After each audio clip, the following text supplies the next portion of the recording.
परमेश्वर के धन्य नाम की महिमा हो। प्रभात मनन के सत्र 2812 में आप सभी का बड़े प्रेम के साथ स्वागत करता हूं। आइए आज को मनन के लिए हम पढ़ते हैं प्रकाशित वाक्य अध्याय 4 पद 6। और उस सिंहासन के सामने मानो बिल्लोर के समान कांच का सा समुद्र है। सिंहासन के बीच में और सिंहासन के चारों ओर 4 प्राणी हैं, जिनके आगे पीछे आंखें ही आंखें हैं। प्रकाशित वाक्य 21 की 1 से हम ये अनुमान लगा सकते हैं कि स्वर्ग में ऐसा समुद्र नहीं है जैसा धरती पर है।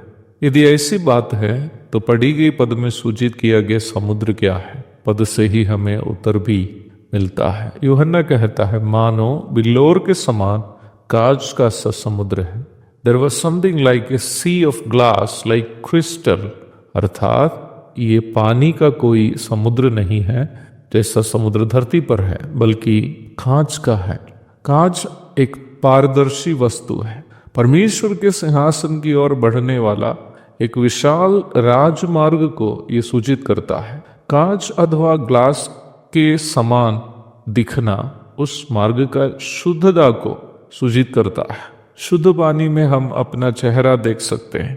परमेश्वर के पवित्र सिंहासन की ओर बढ़ने वाला ये राजमार्ग इतना पवित्रता एवं शुद्धता से सजा हुआ होगा कि जैसा कांच से निर्मित हो। इस बात का कोई तर्क नहीं है कि परमेश्वर निवास करने वाला स्वर्ग एक ऐसी जगह है कि ये देखकर हमारे रोंगटे खड़े हो जाएंगे। बाइबल में परिचय कराया गया वो स्वर्ग जहाँ सृष्टिकर्ता परमेश्वर निवास करता है, कोई ऐसा स्थान नहीं है जहाँ भक्तों के लिए महिला एवं मदिरा रखे हुए हैं। बाइबल में दिखाया गया स्वर्ग कोई वेश्यालय या शराब की दुकान नहीं है, बल्कि पवित्रता से सजी हुई जगह होगी। प्रकाशित वाक्य के 22वां अध्याय में हम इस प्रकार पढ़ते हैं, पर कुत्ते और टोने और व्यभिचारी और हत्यारे और मूर्ति पूजक और हर एक झूठ का चाहने वाला और गढ़ने वाला बाहर रहेगा। प्रकाशित वाक्य 22 की 15। इसका मतलब कोई भी अपवित्र व्यक्ति स्वर्ग में प्रवेश नहीं करेगा। इब्रानी 12 की 14 में हम इस प्रकार पढ़ते हैं, उस पवित्रता के खोजी हो जिसके बिना कोई प्रभु को कदापि ना देखेगा। पवित्रता उस योग्यता है जिसके बिना कभी भी कोई भी ना स्वर्ग जा सकता है, ना ही परमेश्वर को देख सकता है। बाइबल में हम जहाँ भी स्वर्ग के बारे में पढ़ते हैं, उन सभी स्थानों में स्वर्ग का पवित्रता के बारे में भी हम देखते हैं।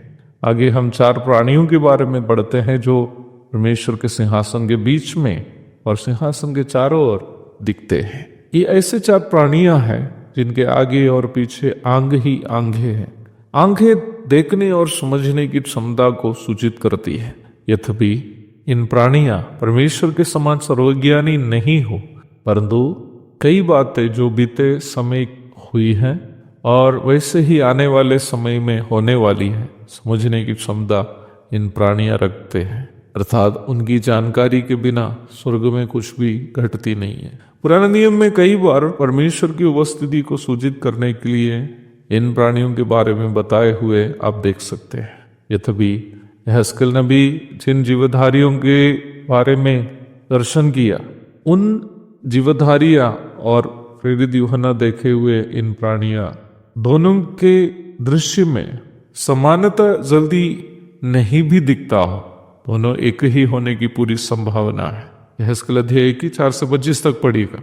यहेजकेल 10 की 15 में इन स्वर्गीय प्राणियों को करूप करके परिचय कराए हुए आप देख सकते हैं। करूबों के बारे में अगली पद में हम अधिक देखते हैं। प्रभु की इच्छा हुई तो यह अध्ययन कल भी जारी रहेगा। तब तक के लिए आपसे विदा हो जाता हूँ। प्रभु आप सबको आशीष दे। आमीन।